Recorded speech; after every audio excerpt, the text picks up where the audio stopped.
But let's shift the focus now to the commodity markets. We have Manisha with us. Manisha, what's the latest? What are you looking at?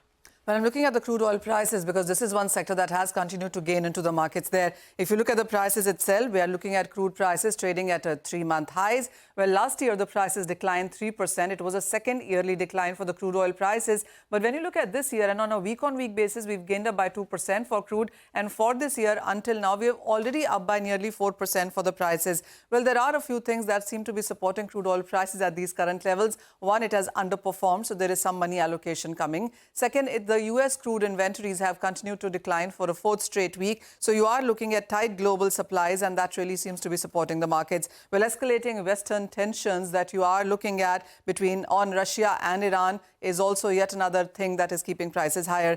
Important also is to watch on what Saudi Arabia really seems to be doing for its Asian consumers and consumers across the world as well. So Saudi Arabia has raised prices for Asia for the first time in 3 months, and this would start from the month of Feb. For the month of January, when you look at the prices, we are at the lowest we saw in last 4 years. But that really seems to be changing at this point in time. And the kind of price rise that we are seeing for the month of Feb is almost $1.50 barrel higher than what the regional premiums really seems to be going. So that tells you that supplies from the conventional areas is not coming. The demand for the Asian markets is continuing to be on the higher side, and that clearly seems supportive. The other thing also is that the latest data that has come in from OPEC shows that the December output from OPEC has declined by nearly 120,000 barrels per day. So if you look at the total number, that stands at just about 27 million barrels per day. And you are looking at maintenance activity in UAE. There also is production decline coming in from countries like Iran and Kuwait. And then Russia production also continues to decline.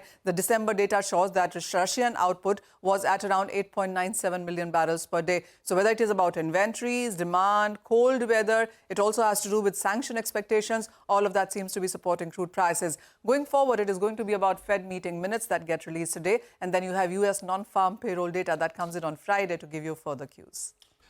All right, Manisha, thank you very much for that. So that's commodities in focus. Let's